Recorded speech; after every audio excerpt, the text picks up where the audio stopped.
So we're now going to turn our attention to the subject of affordability and availability. Now, I know, Mark, you touched on that before. Would you like to expand a little bit? Yeah, sure.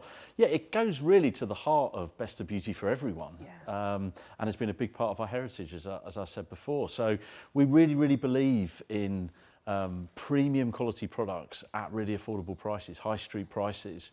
And I think that's what, if you look at No7, it's what's made us famous in the UK and has made the brand so disruptive in the markets that we've taken it to. So we've developed a really great business in the US, and it's been really disruptive in the US because of that point, actually. You know, fantastic products, very efficacious at high street prices. So in the US, we're now in multiple retailers. We've just launched into Walmart. So it sort of shows you, actually, we're not about, you know, this premium end, you can only buy it in certain retailers. Actually, we want it to be for everyone at really affordable prices. So it really goes to the heart of who we are, actually. It's incredible, and really diversity in every single way. You're really walking the walk, Mark. Yeah, thank you. And we see loads of other markets around the world where we think we can play a similar role. So when we say everyone, I think we also have the ambition to be everywhere. So that's part of the future too. I love that. Beauty for everyone, everywhere. Yeah. Ultimately, that's exactly what we're trying to do. Amazing. So thank you for taking me through all of that. It's been so fascinating. It is incredible to see the work you're doing and the future of this amazing new venture. So thank you so much. If I were to summarize everything, should I have a go? Yeah. Okay, so here it goes. So the No7 Beauty Company listens to your consumers and uses incredible expertise and science, not to mention your impressive beauty heritage, to make trustworthy, affordable products that your consumers can experience and enjoy on their own terms. Would you say that's kind of where we're at? Brilliant. Nailed it. Oh, well, thanks so much. Okay, great. I'm excited now to introduce you to our final slot for today. As part of this launch moment, No7 Beauty Company is releasing a report called Beautifully Informed, which delves into the here and now of beauty and looks into the future trends and market drivers. We've brought together a great lineup of women who have come together, virtually of course, to talk more broadly about some of these themes in the beauty industry. What's driving it, how it's responded to COVID-19, what trends we expect to see in the future. And I'm thrilled to introduce to you our panel lineup. We have Anisha, who you've already heard from with the incredible Unstoppable Together campaign, which made me cry, for No7. We have Grace Vernon, Global Trends Manager at No7 Beauty Company, who is an expert in insights, trends, and consumer beauty buying behaviour. We have Millie Kendall, MBE, Chief Exec of the British Beauty Council, here to share her expertise and thoughts on how beauty is showing up and changing. And we have the wonderful Julie Wilson, Beauty Director of Cosmopolitan in the US and an amazing woman in the beauty industry, who is a huge advocate and campaigner for women of colour. So a big welcome to all the panel, and over to you, Anisha. Thank you, Ate. I was so thrilled to be with this powerhouse group of women, each of whom are experts in the beauty industry. And to be perfectly transparent, we filmed this a few days ago, and the conversation was so amazing, we went on for 45 minutes. So today we're going to share an edited version with you, but we will have the full version available after the event if you want to check it out, as these women had truly fascinating perspectives on the beauty industry. So Julie, Grace, and Millie, thank you very much for joining me today. And if it's okay with you, let's jump right in. I'd like to start with a big question and get each one of your perspectives on it. There were a couple of areas of the Beauty Informed report that really intrigued me.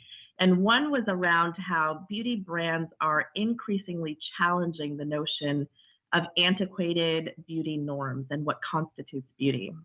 And the second is how companies are using the power of their brands to tackle issues that are important to their customers. So for example, improving sustainability or providing support for issues, societal issues that are weighing down their customers. And so COVID is a prime example of this, where beauty brands have stepped up to support women who have been hit hard by the pandemic. So Millie, I wondered if I could start with you. And if you can tell us about your perspective on how the beauty industry has responded to the pandemic in the UK. I mean, I think that pre-COVID, there were some challenges facing the industry. I feel like COVID just has sort of set them to fast forward because they've become so much more relevant and pertinent to us. I think there's tends to be a bit of a difference between what we know as an industry, our challenges that we face, and what the consumer sees. So I think there's a little bit of a difference between perception and reality. And I think that what's happened during COVID is the perception has become the reality. So those two things have kind of fused together. And I think that there have been a number of challenges the past 12 months. We've had time to look at how sustainable we are. We understand that we as businesses in the beauty or personal care sphere have to have purpose. We're fully aware of people's mental health challenges, including our own, issues with being locked up for 12 months. BLM played a huge, huge part in forming our perception and our output and how we relate to people.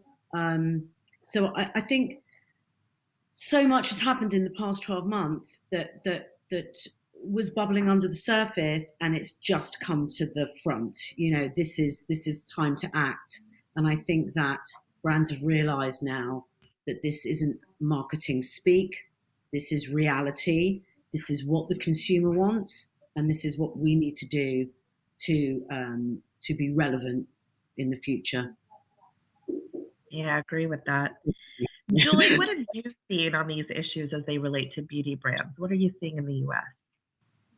I mean, I completely agree. I'm on the storytelling side of it. I'm an editorial, I'm a director, so I'm all about telling the stories of beauty brands and, presenting products to our readers and our followers. So for me, it is about that storytelling. It is about being authentic. It is about brands showing up in genuine ways. And, COVID has,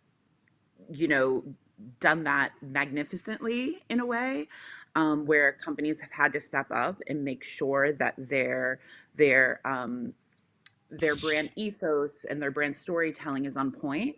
Now we're in a place too where we have to make sure that that's not performative, right? Because so people are also looking to see, like, are you just making these changes, or are you just having these type of storytelling angles because you want to be relevant, because Black Lives Matter, because that sort of thing, and you want to make sure you're not a part of this cancel culture.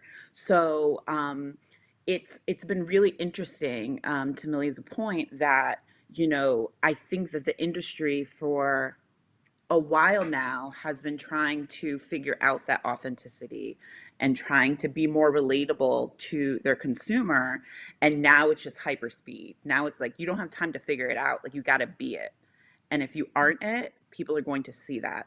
So, and then that obviously makes my job a lot easier too, in a sense of, like, I want brands to give us a story that is exciting and thoughtful to tell to our readers, because they're looking for that now.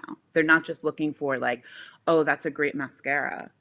They're like, well, who's behind the company, and, like, who's running it, and who developed that mascara, and, like, sure, it's going to make my eyelashes look good, but what does it mean in the grand scheme of things?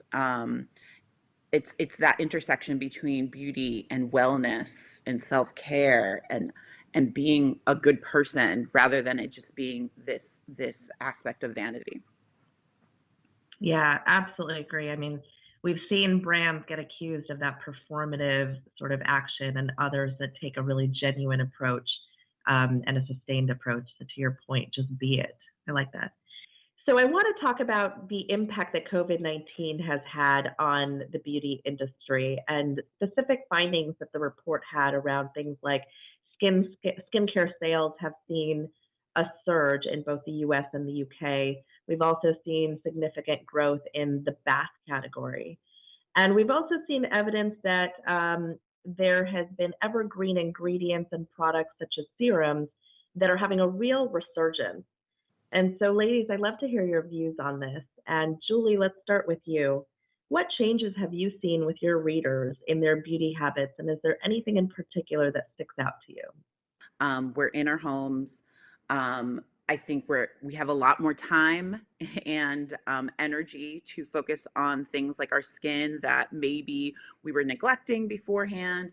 You know, a lot of people hadn't seen their baths in a long time. It was like shower, get out of the house, go to dinner, pick up the kid, do all of the things. So, like the fact that you can just sit down and soak, makes sense as well.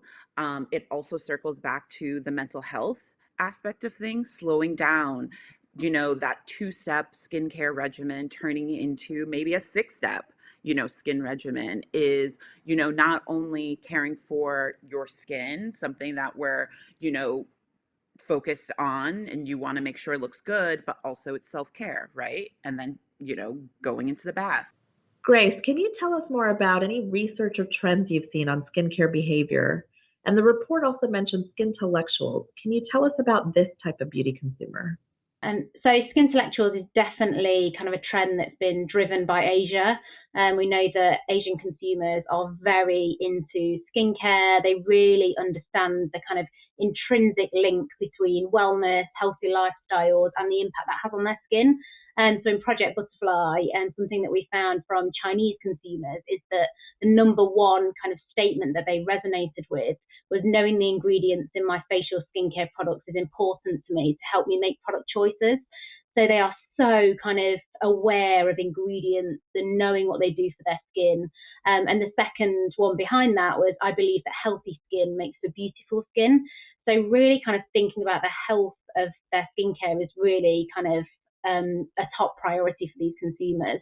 And then we've seen this trend then trickle across to the West. So in the US and UK, now seeing skintellectuals really rise in prominence.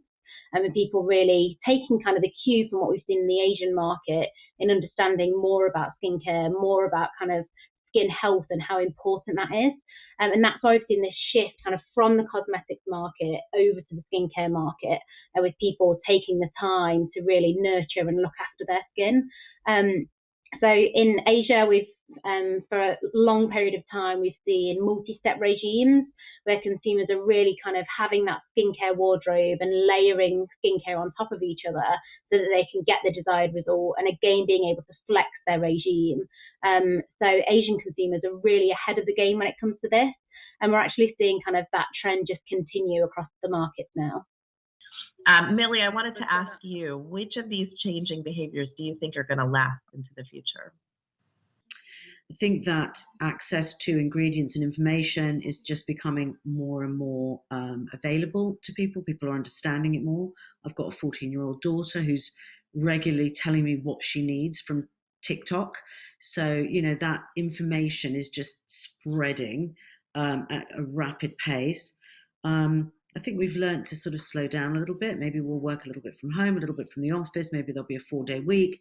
There's so many things that are going to change moving forward that are sort of a permanent hangover from COVID. And not to mention the ingredients. The ingredients are better. Skincare is better. People are getting better results. It's almost as if these products are giving you what a dermatologist would give you.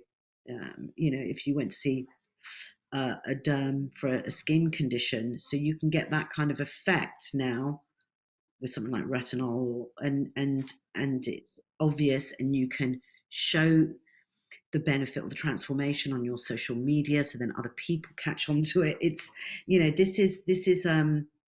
this sharing of information is definitely something that will stay with us now for a long time. And also it's really helped us because COVID has made us so isolated that I've seen such an uplift in the sharing of this information, and it's almost how we're reaching out to each other to have a bond with other people.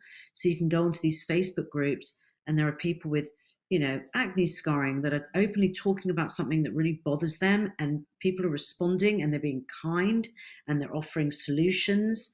And this is growing. This sort of skin trust is growing. And so I just don't think that's going to go anywhere. It's really given the sort of the blogging influencer model real purpose, whereas there was a period of time when we were like, does this work? Is this, are people going to believe this? The whole sort of hashtag ad, hashtag sponsored, hashtag gifted, all of a sudden it felt a little bit thin in terms of the model. But I think that this, like you were saying, the skinfluencer model has given this more purpose. And I do think this is going to stick around for a while. Great. Okay, ladies, my final question is around diversity inclusion and what brands can and should be doing more of. So, Julie, is change happening, and is it happening fast enough? Change is happening, and it's happening really fast.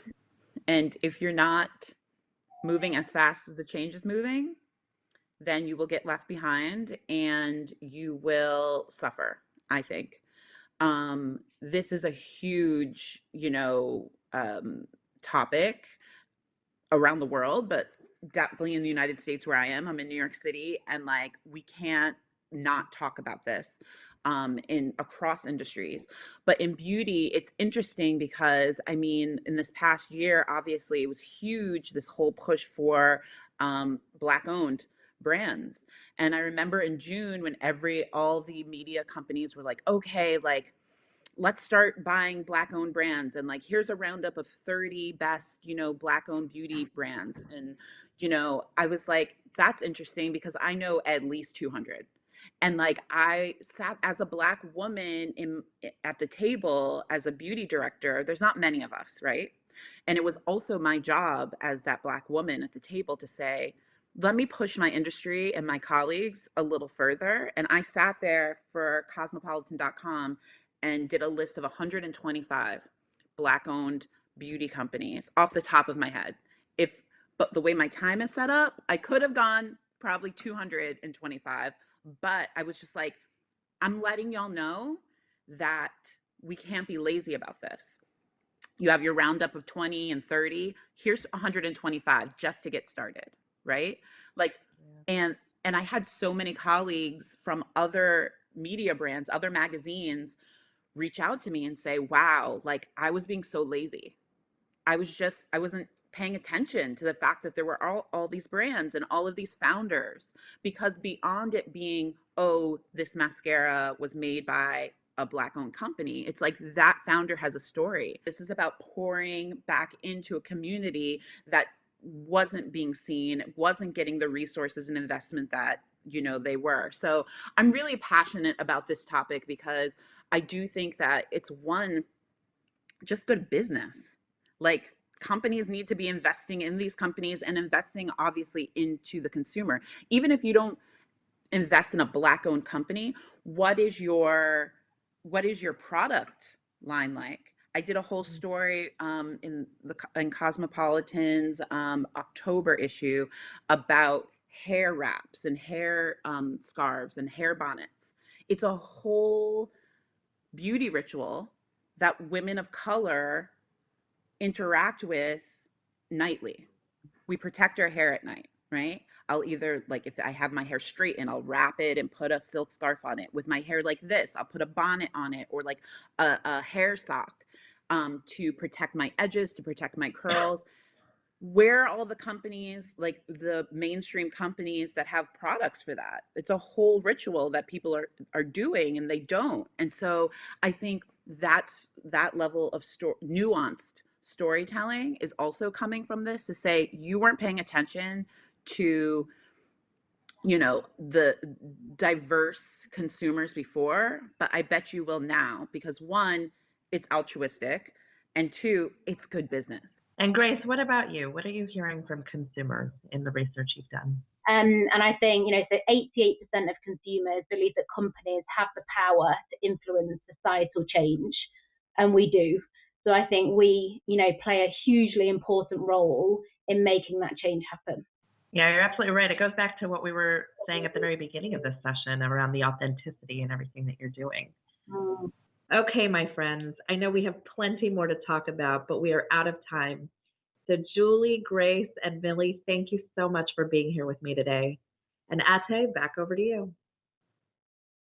Amazing. Thank you, Anisha, Millie, Julie, and Grace. That was a brilliant discussion. Thank you so much to all of the panel.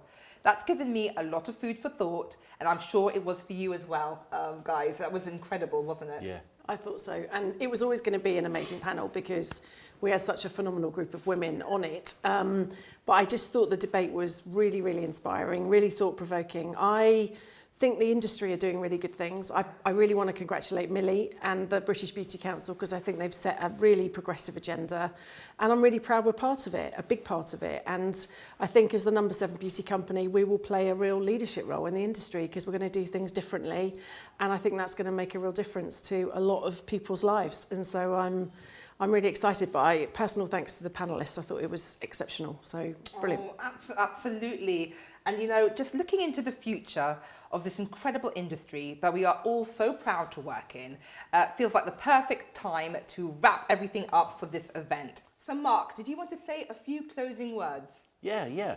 Well, first of all, thank you to you, Ate. It's been an absolute privilege to have you here, and it's been so much fun. So thank you very much for leading us through it. I also want to say a few other thank yous. Thank you to everybody that's been part of making today possible. A special mention to Ornella Barra, Ros Brewer and Pam Puryear. Thank you so much for taking the time to be part of our event. Thank you also to everybody else that's watched us today. It's a really, really exciting time for us. The launch of the No7 Beauty Company. I'm really privileged to be part of this company, and I can't wait for our journey together. Thank you. Oh, thank you, Mark, and thank you, Annie. I literally couldn't agree more. I've loved chatting with you both today, and it's been such a huge, huge honour. And big congratulations on No7 Beauty Company! Thanks, everybody, and goodbye from us. Here comes the brand new. Here comes the